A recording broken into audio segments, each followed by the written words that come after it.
Okay, good morning everybody and welcome to Wembley for this England squad announcement for the forthcoming fixtures against Andorra and Senegal, joined by Thomas Tuchel. We'll shortly throw it to the floor and we'll make it a maximum of 2 questions per person, and if we do have time we'll come back round at the end. And we'll start as ever with Rob Dorset, Sky Sports News. Hi Thomas, I'll let you get your water sorted out first. Yes, thank you so much. How are you? You well? Very well, thank you. Good man. Let's go. You've surprised a few of us again with your selections and interested us an awful lot. Did I? Yeah. I wanted to ask you first about Ivan Toney, who for us is probably the biggest headline inclusion, and Dominic Solanke not being in the squad. Yeah. What are your thoughts? Well, first of all, Ivan deserves to be with us, I think, and I'm convinced because he scored over 20 goals for Al Ahly this season. He won a major title with the Asian Champions League, had big involvement in the team, in goals and assists, and huge contribution. I told you last time, I think that I will try to put a visit in my schedule and visit him in Saudi, which I didn't make, so I thought, why not to bring him over and let him travel to us. It's a good occasion now to also test new players, see new players, meet Ivan in person, see him in the environment. We decided to nominate 3 number 9s, 3 strikers, with Harry and with Ollie Watkins. And I had a call with Dom Solanke, of course, who deserved to be with us, who won a major title, a major trophy now with Tottenham, and he was a big player for them. But he was in camp already. I have a clear picture what Dom can bring to this group and what he did, and now is still the moment to see new players, get a feeling for them and see them within the group. And because Ollie and Ivan were both not with us, that's basically the decision. Thank you. It's a 26-man squad you've named, and obviously the Club World Cup, which you've won yourself, starts 4 days after your friendly with Senegal. Will you have all 26 players here for both games, or do you plan to be a little bit flexible for the players that have got big commitments coming up with their clubs? To cut it short, yes, we will start the camp with 26 and finish the camp with the same 26. That's the decision in the end. Me, myself, I was an advocate and I could see the reasons for the players who go to Club World Cup to maybe leave a bit earlier, to maybe change the squad. We had even discussions if we nominate the squad without Club World Cup players. So the discussion was very open in all directions, but very, very quickly. We understood that it's also important for us. It's one of 5 camps. It's only 1 year to go until the World Cup. So why to send players away? We want to cherish and worship every day that we have together. And what signal would it send to the group to send players away? And I can understand the arguments, especially of the clubs, who would love to see their players maybe get a rest. But we have, I think, strongest arguments for ourselves and for our goals that we want to reach. And like I said, we are building a group. We are building a togetherness. We want to develop a camaraderie, and this is only possible if we take every day seriously. And that's why we keep the group together. The players know it, the clubs know it, and this is our decision. Thank you. Carrie Brown next. And we will manage we will try to manage then the minutes of the players, of course, regarding who will play the first match, second match, and will go to a Club World Cup. Carrie. Thomas, there was some belief that Ben White might come into this squad. Are there situations off the field that mean he has a future in England, but he's just not in this camp? Yes, time? and he made very strong progress and was involved in the latest matches of Arsenal, which I was very delighted to see. And we had a talk, and we decided that is at the moment not the moment, because he is he will become a father very soon. So and the baby is due right in the exact date of the camp. So it's his first child, and we wish him and his wife all the best for that. And we thought if he comes back, he should come back with a clear mind and a free mind and full focus on football, which is now not the case. So we decided together that this is not the camp for him to come back. It is also, he played lately, but I think he can still, a second reason is that he can still like 10, 15, maybe 20% increase in the physical ability. So giving all circumstances, we decided that he is not with us.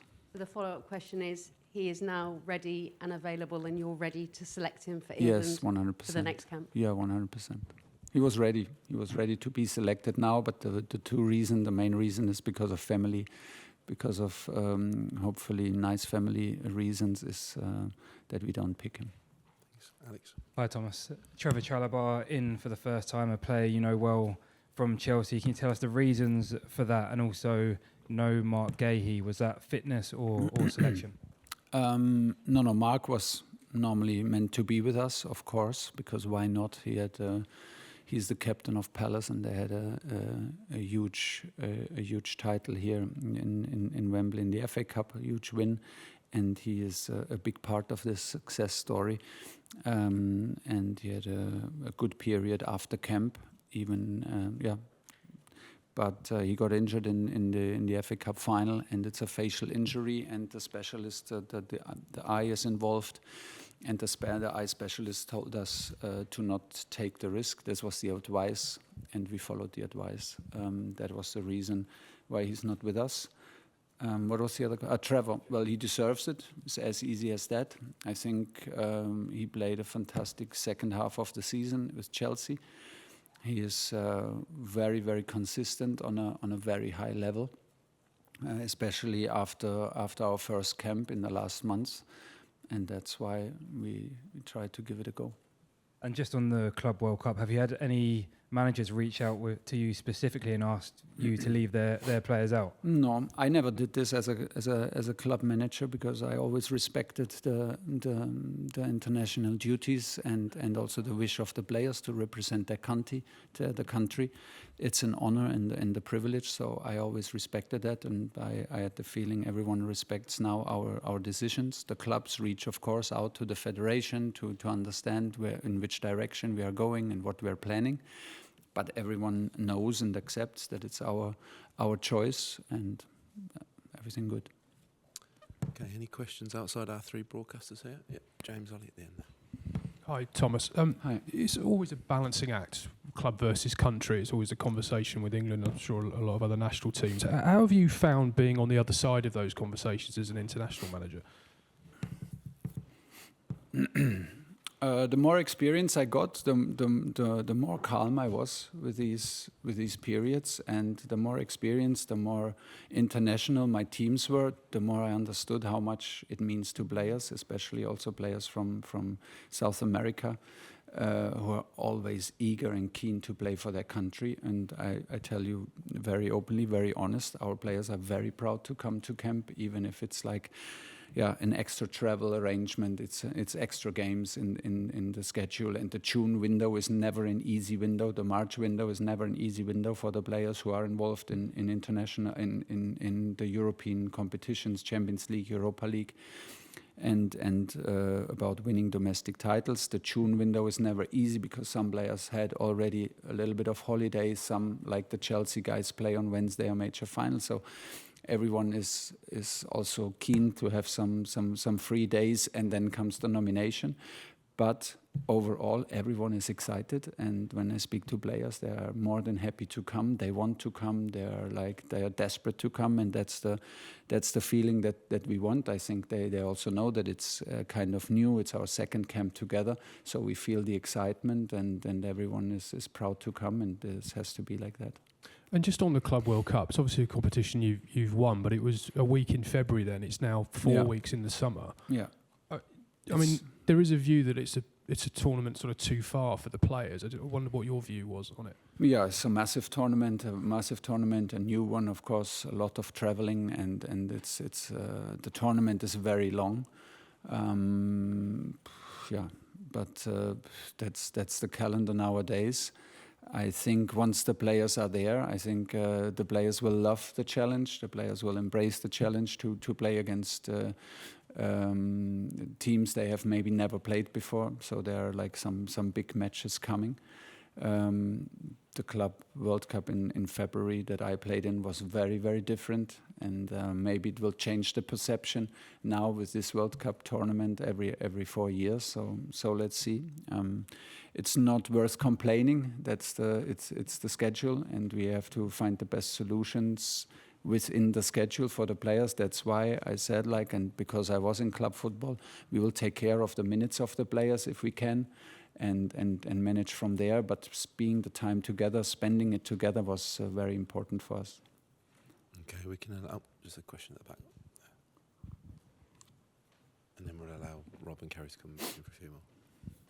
Hi, Tom. Hi, Thomas. Just on Trent, your predecessor viewed him as a midfielder, but you've listed him as a defender. I just wanted to know your thoughts on Trent's qualities, and perhaps do you agree with the feeling that in perhaps a game with lots of transitions that he's not really suited to that midfield position, but perhaps if you play him at right back, you can get the best out of him? Hopefully we get the best out of him. Well, I think there cannot be any doubt about his talent. I think he's a pretty special player and a kind of a unique player. I would say he is a right fullback. That's his position. The way he plays a right fullback is maybe very unorthodox because he has this special talent, a special vibe around his game. So it's maybe also on us to adapt to him, and as much it is on him to adapt to us. I'm very happy that he's ready to be picked. He's fit. And he was very happy to come and wanted absolutely to come and to get to know me in person and get to know my staff and be around the other players. So we are excited that we have this chance. Last time he was injured. He won another major trophy. He was hugely involved in this unbelievable campaign for his home club, for Liverpool, which is massive. So he is a winner, and we are very positive about it. So I'm happy that he's back, and I'm looking forward to it. Okay, Rob, let's come back in 2 more. Thomas, can I ask you about your midfield selections a little bit, please? Conor Gallagher, back in for your first chance to look at him. I know he's been playing very well for Atletico Madrid, but a little surprise from some that Adam Wharton isn't in there. He's been playing very well for Palace, especially when you saw him play so well for Palace here when they won the FA Cup. And we made Adam train with us in the last camp, and he was with the under-21s, but he trained with us and was very, very good, we know. So at the moment there's also a little injury problem, like a concussion protocol going on from the final. In the FA Cup, and together with Tino Livramento, Cheryl Kwanzaa, Elliot Anderson, Liam Delap, like all names that could play a role for us. But a major tournament comes also up for the under-21s, and the intention is that they play a big part in this tournament. And I think it's important. I like it a lot that they have the chance to be leaders in this group, to be players that Lee hopefully relies on and will rely on, and we will monitor this very, very closely. But for these players, we decided, or the intention is that they take their responsibility for the under-21s. Briefly, thank you for that. Briefly about the centre-back positions as well. Chalobah comes back in. Dan Burn keeps his place. Yes. No Harry Maguire, who wasn't available to you first time round, I think, because of injury. Yeah. Is he not in your thoughts? He is, of course. He's always in my thoughts because he covers, of course, the position as a central defender, but also as a number 9, as you know. So he is always in our thoughts. He's always a threat from set pieces. He's a big personality, and he steps up also in difficult times, as you can see in his club. He's always in our thoughts. At the moment, Esri keeps his place. Dan Burn as a left foot keeps his place. Mark is more happy to play on the left side, but had an injury, so we decided for a left footer with Levi Colville to get this, and we see at the very moment Trevor a little bit ahead of Harry. I think that I have a very clear picture of what Harry represents and what Harry can do and what he will bring to a squad. I am not so clear about how would Trevor behave in this environment. So this is where it is, and I think performance-wise, Trevor is a step ahead at the moment. He is involved in a fighting for Champions League campaign, and that's why. Okay, we'll finish with two from Kerry. Thomas, Lewis Skelly, an outstanding season from him, just stepping into that Champions League semi-final with such natural ease, but you're still a little light on the left there, considering that was a real issue for Gareth Southgate. Is that a real concern for you? Not a concern, because first of all, we love Miles and what he does and what he did. We have Reece James, who can play on the left side without a problem. Tino Livramento would have been a natural choice, but we decided that he takes the role. The intention is that he plays for the under-21, so no concern. And we have O'Reilly for Man City lately playing on this position. So no, players will come up and players will show up. Luke Shaw was involved in the last matches and coming hopefully back to his best version of himself. So we'll find always a good solution. You've got Crystal Palace players in your squad, so any Crystal Palace fans concerned that you're not believing in Adam Wharton by putting him in the under-21s. Can you talk about your belief of sort of loaning back players to the 21s, ensuring in a competition year they get a chance to win? How important is that? Well, it's the last chance for them, for most of them, to be picked in the under-21s. So this is the last window. From September, they fight for a place in the national team, and then they fight against big players in a big concurrent situation. So I think they will embrace it to now play the Euros with the under-21s, and that's what we want from them. Take responsibility. I mean, this year Newcastle won the Carabao Cup, Crystal Palace won the FA Cup, the Spurs won the Europa League. So a lot of players were involved in titles who are not used of winning titles. So this is a big boost for us. It's very, very good, because they showed that they have the winning mentality, and then they showed they can bring it over the line no matter what. And this is what we want now from the young guys when they go with Lee for the under-21s. We want exactly that, and this will play a huge part in their development. I'm absolutely convinced. And from September they have to compete for the spots in our team. Okay. A lot of people see the Wharton's exclusion, Jordan Henderson, into the team. I spoke to Harry Kane about Jordan Henderson, and I was like, can we talk about what a future coach he'll make because of his leadership qualities? And he said, no, that would be disrespectful, because he's still giving so much on the pitch, so much to the squad. Can you explain to people that are still quite sceptical that he's in your selection again, what he brings to you as a coach and on the field, even when he's not playing? If you have a training exercise in different groups, and then the group where Jordan is, you can just turn your back. You don't need to watch. He will take care of all the standards in this group. It may be a possession game, may be a passing exercise, may be the warm-up. You don't need to take care of this group, because he takes care of this group. Jordan takes care of standards. Jordan sets the standards. He is vocal. He's a natural leader. And the others follow. So he has this kind of ability, and that's why he's with us, because he's doing this in a very impressive way. He's still playing on a decent level, and that's why there was not a thought to drop him. You seemed a bit exasperated by the question, and you frustrated having to justify his... No, I can understand it, but once you meet Jordan and once you see Jordan, once you speak to Jordan, it's such an obvious choice that it's maybe your perception is a bit far, seems far away from my perception, but I can understand the question.